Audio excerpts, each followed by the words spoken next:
Hello friends, तत्वा astrology में आप सभी का बहुत बहुत स्वागत है।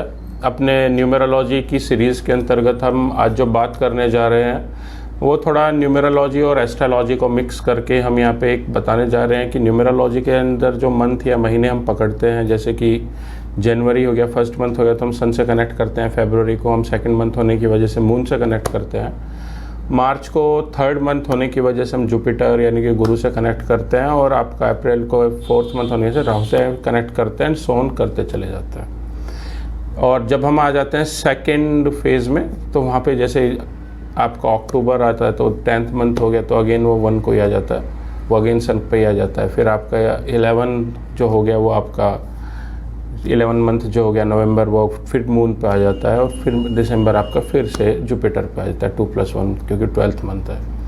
लेकिन हम यहाँ पे जो बात करने वाले हैं वो थोड़ी सी अलग है। वो खाली न्यूमेरोलॉजी एस्ट्रोलॉजी या उससे नहीं, न्यूमेरोलॉजी और एस्ट्रोलॉजी को हम थोड़ा सा कंबाइन करेंगे, क्योंकि जैसे हमें पता है कि हमारे जो जोडिएक साइंस होते हैं, जिनको हम अपनी सिंपल भाषा में राशियाँ भी बोलते हैं, वो सन के मूवमेंट के और चंद्रमा के मूवमेंट के अकॉर्डिंग चलती हैं। तो यहाँ पे जो हम बात करने जा रहे हैं वो बात करने जा रहे हैं कि सन की मूवमेंट के अकॉर्डिंग, यानी कि जब हमारा सन का मूवमेंट होता है तो किस तरह से जोडिएक साइन आते हैं और किस तरह से वो हमारे न्यूमेरोलॉजी के साथ एसोसिएट होके हमारी ज़िंदगी के ऊपर प्रभाव डालते हैं। तो हम यहाँ पे, क्योंकि जनवरी हमारे कैलेंडर का, इंग्लिश कैलेंडर का फर्स्ट मंथ है, तो हम यहाँ पे जनवरी से शुरू करें।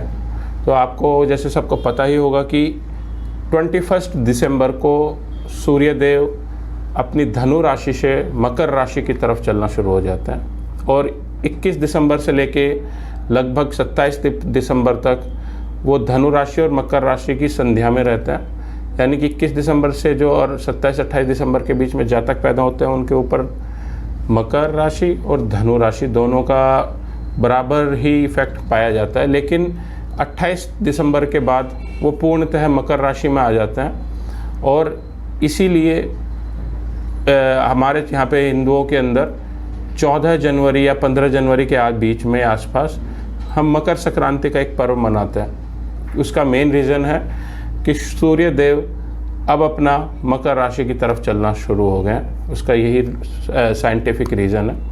इसीलिए हमारे धर्म के बारे में कहा जाता है कि वेदों के अनुसार जो भी हमारा वैदिक जो धर्म है या हमारा सनातन जो धर्म है, इसमें बहुत सारी साइंटिफिक चीज़ें हैं, लेकिन वो कहानियों के तौर पे या कथाओं के तौर पे लिंक की जाती हैं ताकि लोगों को समझने में और उन्हें फॉलो करने में आसानी रहे। आज के डेट में सबसे बड़ी प्रॉब्लम ये आ गई है कि इन चीज़ों को लोग फॉलो नहीं करते हैं, कहते हैं कि ये सब मिथ्या है, झूठ है, ये वो। उसका मेन रीज़न ये है कि ये झूठ है, ये नहीं है मेन रीज़न। इसका मेन रीज़न है कि हमें उसके पीछे का तर्क ही नहीं पता है। तर्क क्यों नहीं पता है? क्योंकि हमने कभी जानने की कोशिश नहीं की। अब इतना बड़ा फेमस त्यौहार है मकर संक्रांति का, लेकिन मनाते क्यों है क्या मकर संक्रांति? अगर कोई यहाँ पे ज्योग्राफी या भूगोल का स्टूडेंट मेरी बात सुन रहा है तो वो इजीली रिलेट कर पाएगा कि मकर रेखा, कर्क रेखा, विषुवत रेखा, ये सब क्या होती है और इस पर किस तरह से सन के मूवमेंट से ऋतु में परिवर्तन होती है। तो जब सूर्य देव अपना कर्क रेखा से मकर रेखा की तरफ चलना शुरू हो जाते हैं तो हमारे इंडिया के अंदर, यानी कि जो उत्तरी गोलार्ध है, पृथ्वी का जो उत्तरी भाग है, उसके अंदर बसंत ऋतु का आगमन होना शुरू होता है। तो इसीलिए कहा भी जाता है कि 26 जनवरी के बाद की ठंड कम होना शुरू हो जाएगी। ये सब इसी की वजह से है। तो चलो हम इसे अपना एस्ट्रोलॉजी न्यूमेरोलॉजी पे ही वापस लाते हैं। उस चीज़ के ऊपर फिर कभी डिटेल में डिस्कशन करेंगे कि इसे साइंटिफिकली कैसे, या मतलब डिकोड कैसे करें। न्यूमेरोलॉजी होगा, एस्ट्रोलॉजी होगा, हम इसको पूरा एक सेशन लेके आने वाले हैं कि इसको हम डिकोड कैसे करें, एक सिंपल लैंग्वेज में, एक लॉजिक के साथ लोगों को कैसे समझाया जाए कि कोई ग्रह किसी का शत्रु है क्यों है, फ्रेंड है क्यों है, किस क्यों एग्जॉल्टेड है किसी इस पर्टिकुलर जोडिएक साइन के अंदर क्यों है, डिबिलिटेटेड है किसी पर्टिकुलर जोडिएक साइन के अंदर क्यों है, ऐसा क्यों होता है, वो साइंटिफिक वे में हम बताएंगे। लेकिन सिंस ये हमारा जो आज का टॉपिक है ये न्यूमेरोलॉजी के ऊपर है, और न्यूमेरोलॉजी और एस्ट्रोलॉजी को मैं थोड़ा सा लिंक करके समझने की कोशिश कर रहे हैं, तो हम यहाँ पर फ़िलहाल जो बात करने जा रहे हैं वो अपना न्यूमेरोलॉजी और एस्ट्रोलॉजी से ही बात करेंगे। वे इन सब टॉपिक्स के ऊपर अलग अलग वीडियोज़ हम लेके आएंगे। उसके लिए आप हमारा चैनल सब्सक्राइब कर सकते हैं और बेल आइकन प्रेस कर सकते हैं ताकि आपको नोटिफिकेशंस मिलते रहें। तो दोस्तों, जैसा मैंने अभी तक बताया कि 21 दिसंबर के बाद सूर्य देव धनु राशि से, यानी कि हमारी जो 9th राशि होती है धनु राशि, उससे 10th राशि यानी कि मकर राशि की तरफ चलना शुरू हो जाता है। मकर राशि आप सभी को पता ही है शनिदेव की राशि है। तो जो जातक 28 दिसंबर के बाद पैदा होते हैं और वो 21 जनवरी के बीच में जो जातक पैदा होते हैं उन पर पूर्णतः मकर राशि का भी प्रभाव होता है। यानी कि मंथ तो हो गया वो फर्स्ट, यानी कि सन का मंथ हो गया, लेकिन राशि हो गई शनि की, यानी कि सैटर्न की, मकर, क्योंकि सूर्य हमारी आत्मा है और वो जाके बैठ गए मकर राशि के अंदर जो कि शनि की राशि है।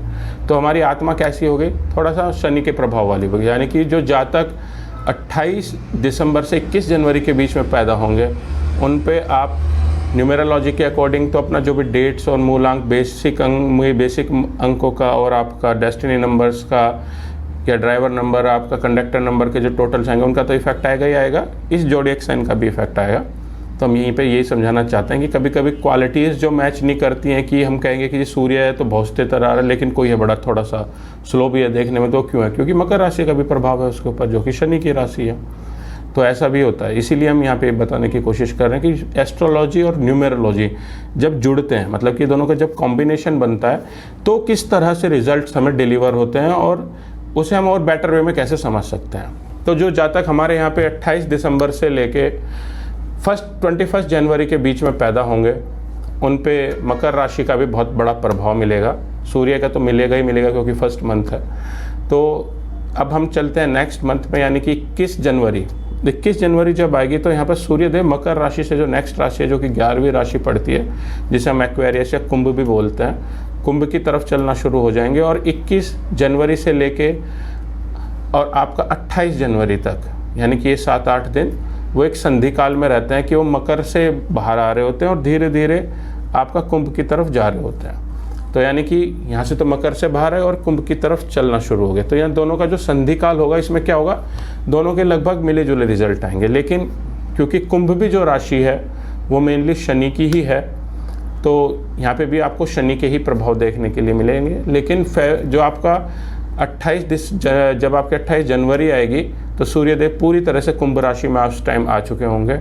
और 28 जनवरी के 2-3 दिन बाद ही आपका फरवरी शुरू हो जाता है, जो कि हमारा मून का महीना हम काउंट करते हैं एज पर न्यूमेरोलॉजी। तो यहाँ पर जो जातक होगा वो शनि और मून का प्रभाव, मतलब कि चंद्रमा और मून के प्रभाव से ग्रस्त होगा। तो यानी कि वो थोड़ा सा बहुत ज़्यादा भावुक किस्म के बच्चे होते हैं फरवरी वगैरह के अंदर जो होते हैं। तो ये उनका मेन रीज़न है, क्योंकि वो शनि भी हो गया और मून भी हो गया। तो यानी कि एक तो आपका मन का कारक भी हो गया और एक आपके तन का कारक भी हो गया और आपके कार्य का कारक भी हो गया। तो इसलिए वो थोड़ा सा ऐसा लगता है देखने में। अब जैसे जैसे 21 फरवरी तक जो होगा, जो भी बच्चे 28 जनवरी से 21-22 फरवरी के बीच में पैदा होंगे उन पर पूर्ण रूप से आपका जो होगा वो एक्वेरियस यानी कि कुंभ राशि का प्रभाव देखा जाएगा।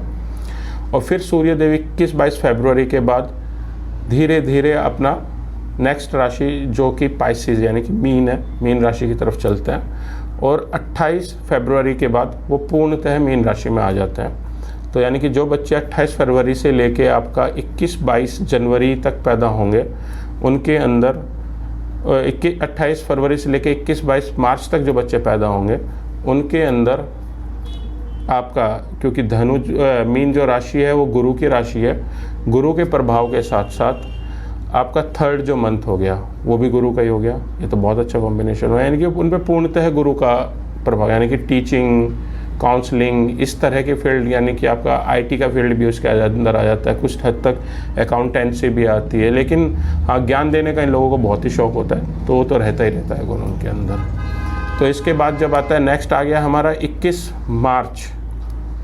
21 मार्च को क्या होगा कि 21 मार्च को सूर्यदेव अपना इधर पाइसिस से निकल रहे होंगे, मीन से निकल रहे होंगे और अपनी जो जोडिएक साइन के फर्स्ट राशि है यानी कि एरीज, मेष की तरफ चलना शुरू कर देंगे। तो क्या होगा कि वो 21 मार्च से लेकर 28 मार्च तक पाइसिस और मेष के संधि काल में होंगे।